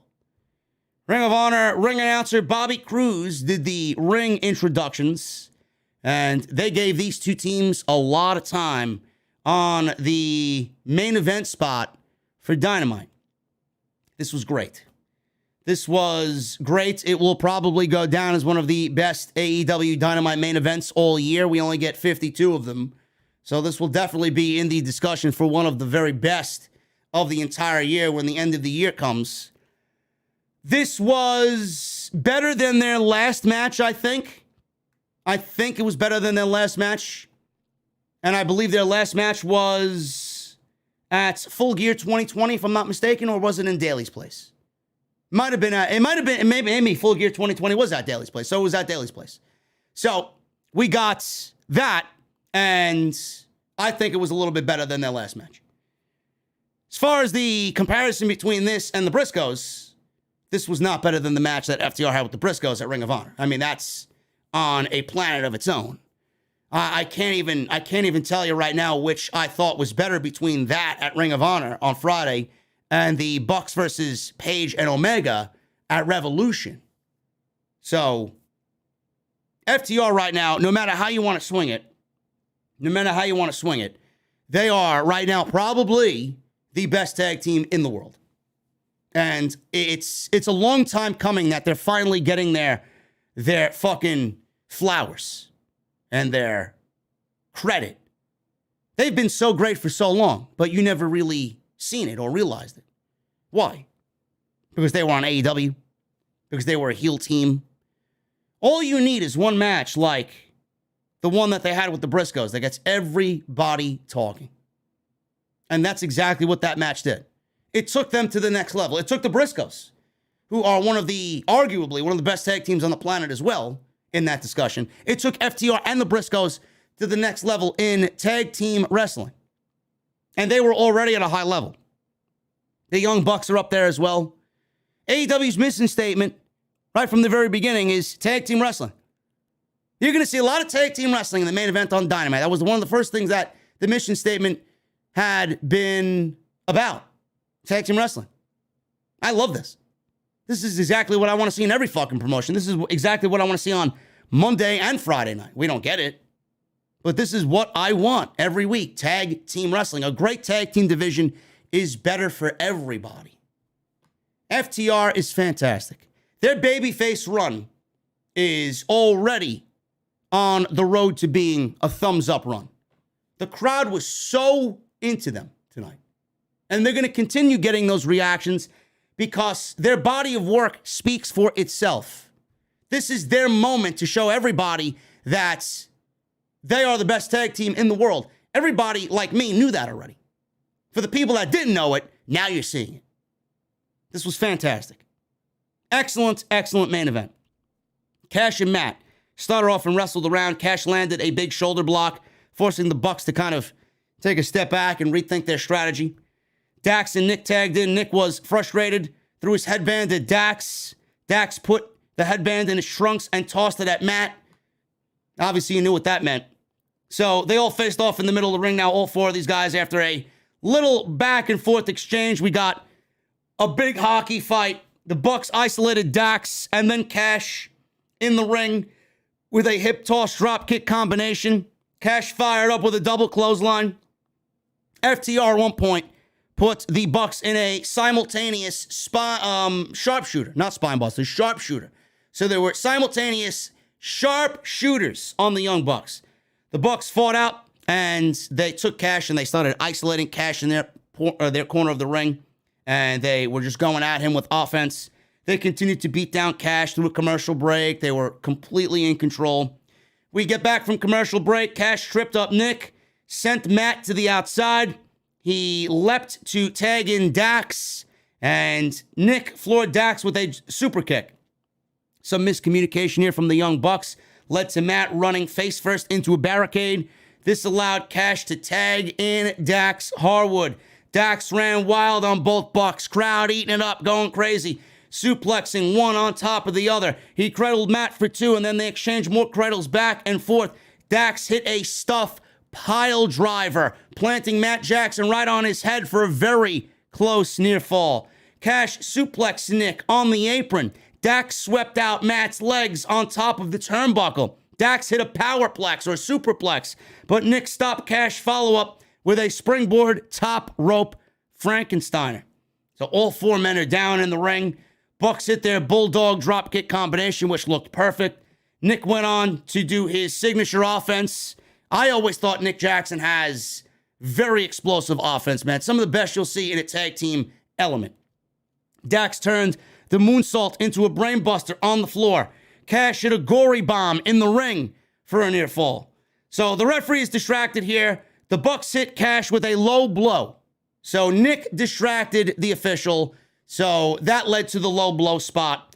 And they followed it up by hitting FTR with their own finishing move. They hit FTR with the big rig. The Briscoes did the same thing. And to no avail, they could not beat the FTR, the guys in FTR with their own move. The Briscoes could not win with big rig. Young Bucks did the same thing. They could not win with big rig. Bucks hit a 450 moonsault combination for another near fall. Nick picked up one of the Ring of Honor belts. Dax tried to pull it from him. Cash cradled Matt for a near fall, but then Cash took a belt shot inadvertently, and Matt rolled him up for the tights. It might have been on purpose, and if it was on purpose, I don't know how Rick Knox, the official, did not see that, because it was right in front of his face. But Matt rolled him up for the pinfall, hooked the tights, and that forced Dax to break up what was a great near fall in this match. The Bucks then took care of Dax with double super kicks. Bucks set up for the BTE trigger, hit it on Cash. Cash's foot fell onto the rope, but Rick Knox counted at 3, but he saw the foot on the bottom rope in the last split second. The bell rang. Bucks thought they won the match. Rick Knox says, no, no, no, no. The match continues. So the bell rang. The official restarted the match. The Bucks set up for Meltzer driver, but Dax interrupted it, and FTR hit a slingshot powerbomb tombstone combination. FTR then hit the BTE trigger and gave Matt a kiss on the cheek, double kiss on the cheek like they do to Adam Cole. And then they got the big rig, 1, 2, 3, and FTR retain the Ring of Honor and AAA Tag Team Championships. Excellent main event. Excellent main event. FTR, man, loving this babyface run, loving what they're doing right now. They are as hot as they've ever been, as long as they've been on TV in a major wrestling promotion. They are operating on all cylinders right now. And I'm very much looking forward to what they have coming up next. I mean, they've beaten the Briscoes and they've beaten the Bucks. Who the fuck is next? Honestly, who is next for FTR? That's the question that I have. You can't get better than those two teams. You got 3 of the best tag teams on the planet, all vying for the same thing, and FTR just beat the Briscoes and the Young Bucks in the same fucking week. It's unbelievable. And I always sit here and wonder, are people going to appreciate FTR? Now you're starting to appreciate what FTR brings to the table, how great they really are. And it seems like they're really enjoying this babyface run. And they're not really deviating away from who they are either. They're not acting like cheesy babyfaces. They're not out there fucking smiling like Braun Breaker was on Monday. They're not out there fucking shaking hands and waving and fucking doing this. And they're fucking FTR. We've come to wrestle. We've come to beat you up and fucking kick your ass and keep our titles because we're the fucking best. They don't have to deviate away from that, man. People are going to gravitate to who they are because they enjoy who they are. And that is the most telling thing of all. The fact that they don't have to be something different. They don't have to change to being a fucking over-the-top, typical babyface. They could stay the way they are, and people still love who they are, like they did in Boston tonight. Awesome. But who the fuck is next? That's what I want to know. And is Bret Hart really going to come, man? Imagine Bret Hart coming to manage FTR, even after all this time, with how hot they are now, man. Can you imagine how hot they're going to be if Bret is in their corner? I still hope that's a possibility. I really do. This was an excellent episode of Dynamite, minus that Hardy Boys debacle of a match. Don't know why that even made it to television. Sloppy as fuck, but an excellent episode of Dynamite outside of that. And we got a lot coming up. Adam Page versus Adam Cole for the AEW Championship. We got Red Dragon versus Jurassic Express coming up. We got Battle of the Belts coming up. A live Rampage coming up that Tony Khan says he's going back to his roots on. Excellent stuff, man. Excellent stuff.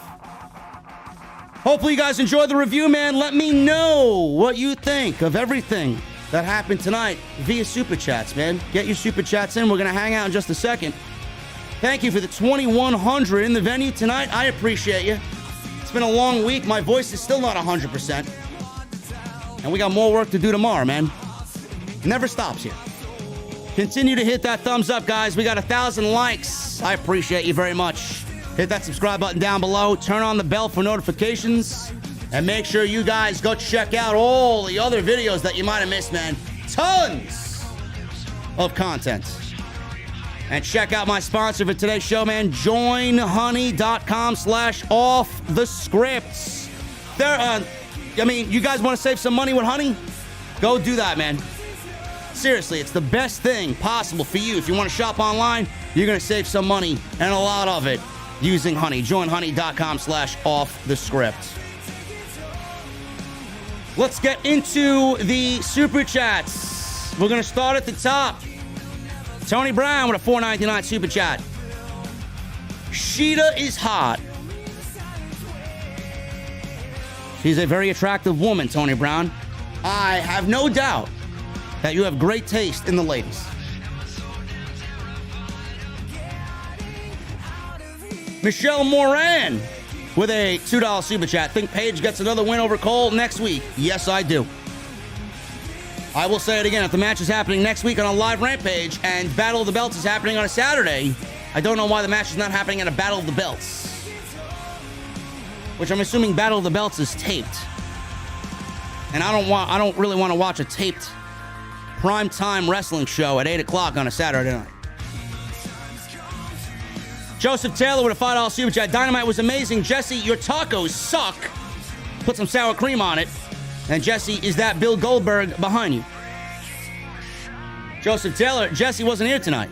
And if Bill Goldberg was behind Jesse, I don't think Goldberg would be half of what Julia Hart would do to him. Just saying.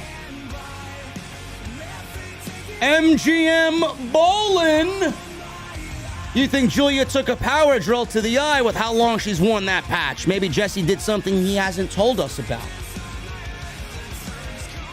Let me find out Jesse put his hands on Julia Hart, bro. I don't think my boy Lee Johnson's gonna be too happy about that one.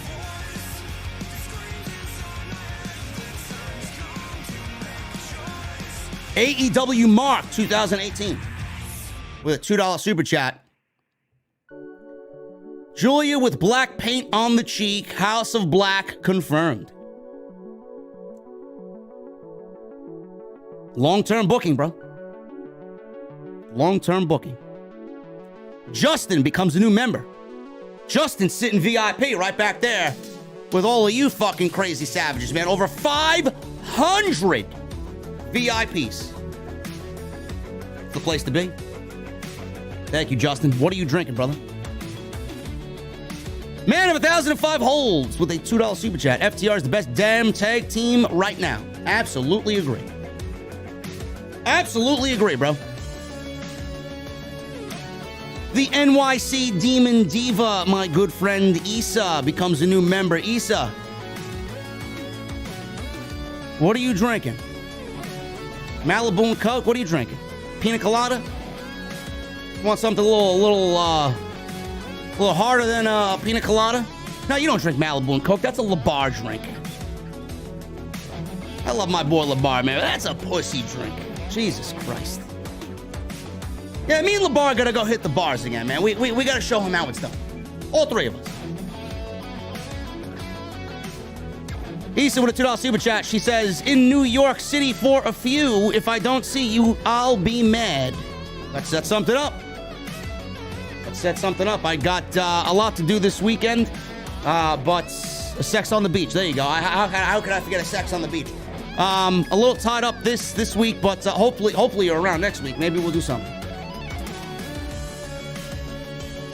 Esso with a Canadian $2 Super Chat. Are you surprised there wasn't a peep about Cody Rhodes? No. Why would there be? Tony Khan does not need Cody Rhodes. Stop asking about Cody Rhodes on an AEW program. WWE needed Cody Rhodes. Tony Khan does not need Cody Rhodes. Tony Khan will be fine without Cody Rhodes.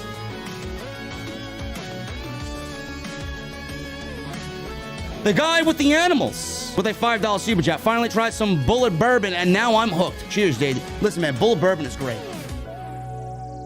Not too alcohol forward. It's only a 45% alcohol content. I think it's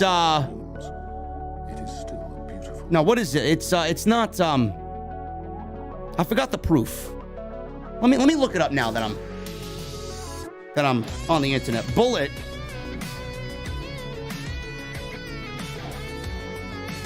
Bourbon proof. The reason I like it is it's 90 proof. Yeah, it's at 45%. I was right. It's 90 proof. It's delicious. It's more of a flavor-forward bourbon. So good on you, man. Thursday is usually my bourbon night, man. I sit down and I watch Yellowstone and Ghost Adventures with a nice glass of bourbon, bro. Roxas with a 5-month membership. JD, what about a taco grudge between Thunder Rosa and Jesse at All Out Weekend? Loser has to eat a tub of sour cream. Bro, if I ever get Thunder Rosa in the same building as me, there will be a video that comes from my phone from her about Jesse's tacos. I'm not sure we'll be able to get a match. She's too busy defending the AEW Women's Championship. Thank you, Roxas, for the 5-month commitment, bro. Summit Hussein becomes a new member. What are you drinking, brother? First round is on me.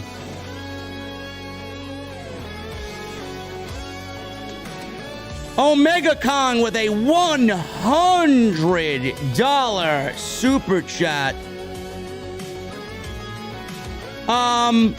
One of the mods in the chat, I'll leave it up to you, man, because it's too easy for me. Get Micro out of here, bro. He named himself after his penis size. Micro, get out of the chat. There you go, Hologram. I appreciate you, brother. I'm sorry you're not suitable in those areas, Micro. Just have your girl come over, man. I'll show her what the real deal is about. And then we'll drink Bullet Bourbon to celebrate afterwards. Omega Kong with the $100 super chat. Thank you so much, brother. That's a lot of money. That is a lot of money, man. Lots of wrestling events. Lots of changes in my life since my last bomb. And through it all, OTS and JD were right there. I appreciate you. Long-term booking is the key to life, by the way. I will be at Double or Nothing in Vegas. Hope you do a meet and greet there. Omega Kong.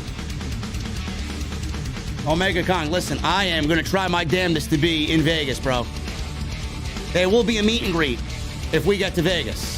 The thing that's holding me back, and I'll know more next Friday because I'll be doing commentary with the Monster, Solid Monster, at House of Glory for their Tribulation show. I will find out if we are actually holding an event in May. I hope it's not that weekend. I hope it's not that weekend, or the weekend after that, because I'm busy that weekend too. But I want to be in Vegas, and hopefully if I'm there, I see you there. I appreciate you, brother. Thank you so much. ECW Hardcore 07 with a $2 super chat. I feel like Rampage to be rebranded into Ring of Honor. Maybe. Maybe.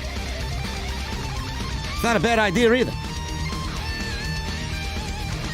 Gavin Deeth with a $10 Australia Mite. Battle of the Belts should be all AEW versus Ring of Honor. Starts Rosa versus Peraza versus Martinez, 3-way dance. FTR versus Jungle Boy and Luchasaurus, and the main event, Gresham versus Page. Nah. Gavin, you're booking yourself into a fucking nightmare. No way. Joseph Taylor with a $5 super chat. The match Shawn Spears had with Cody Rhodes at All Out 2019 showed two things. How underrated Shawn Spears is and how bad Vince dropped the ball with him. Shawn Spears should have been NXT champion, man. I'll always say that. Ty Dillinger should have been an NXT champion when he was as hot as he was. Allison Tuckwab,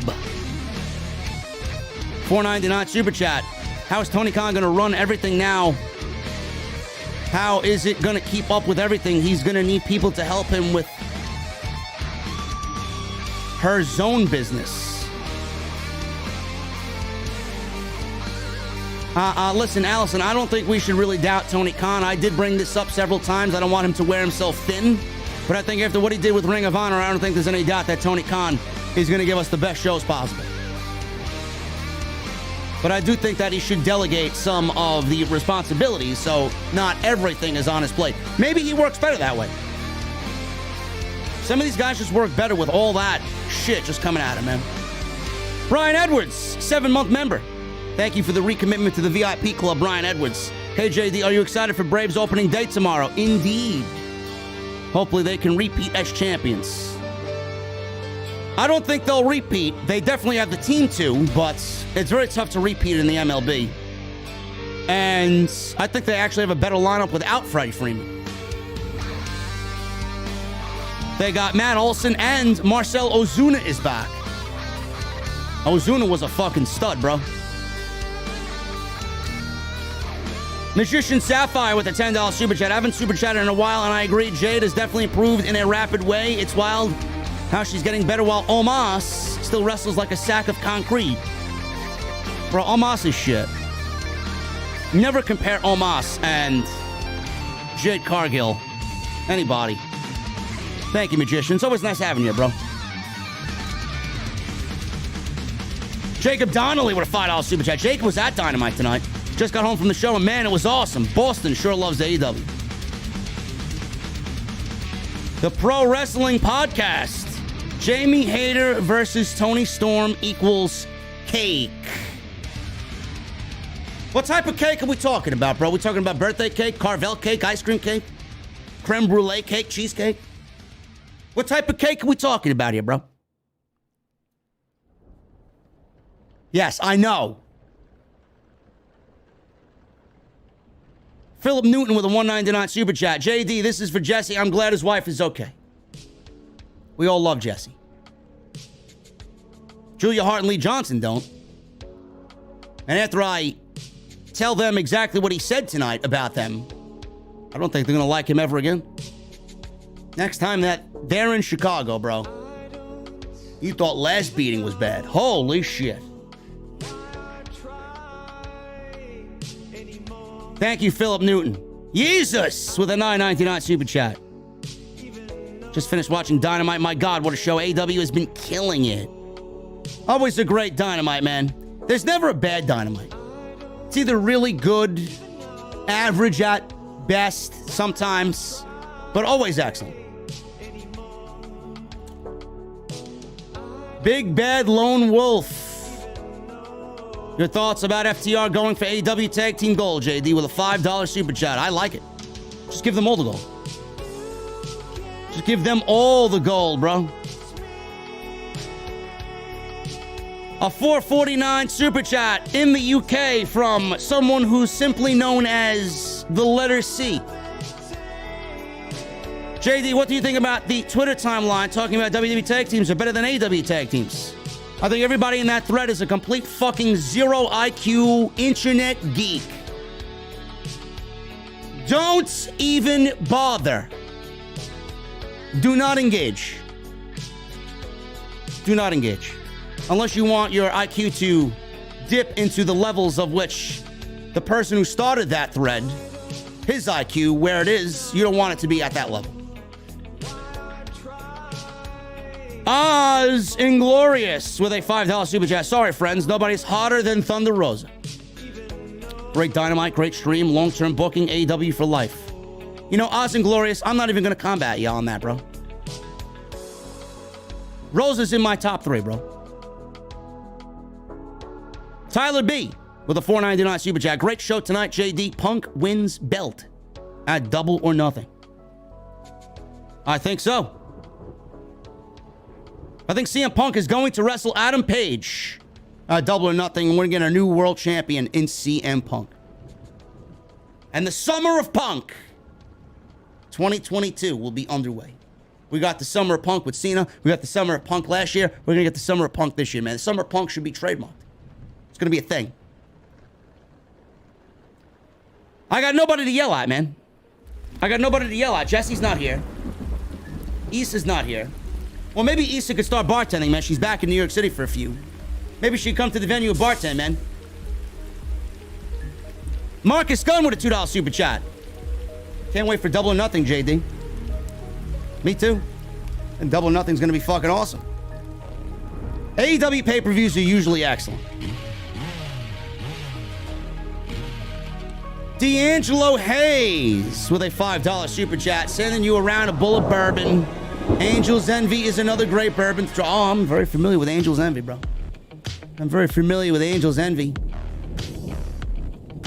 My personal favorite, man, Knob Creek. Some good shit. Anyway, guys, I'm about to get out of here, man. Hopefully you and you guys enjoy this solo show. Normally, it's not just a solo show, man, but I'm pretty used to doing solo shows. I mean, I don't need Jesse, but Jesse's always a welcome addition to the show. He could have really helped my voice out tonight. Taking 50% of the load, clown. We love Jesse. He'll be back next week. Guys, go check out the other content on the channel. Plenty of it. Seriously. Thank you for 132,000 subscribers. We hit that. Twitter was unbelievable, man. 4 million impressions WrestleMania weekend. Unbelievable. Unbelievable. You guys killed it. Hit that thumbs up. Thank you for the super chats. Thank you for the recommitment to the VIP club, man. Anon Kun-san in the chat. Shut the fuck up, bro. Shut the fuck up, man. You're telling me information I already know, bro. One more word and you're out of here. And I'm in the car, man. Don't think I can't bench you from the fucking seat of the car. Anyway, guys, I'm about to get out of here. Number 1, I need those guitar emojis in the chat. Number 2, fuck Anon Kun-san. And number 3, I need those Mustang emojis in the chat. And we're gonna go for a 4th tonight. When that guitar solo comes on, man, you guys know what I need. I need that music on max. I'll see you guys tomorrow for Off the Scripts. I think it's episode 425. And I'll see you guys back live on Friday night for SmackDown, Roman Reigns, what he does next, and AEW Rampage right here on OTS. I'll see you guys later.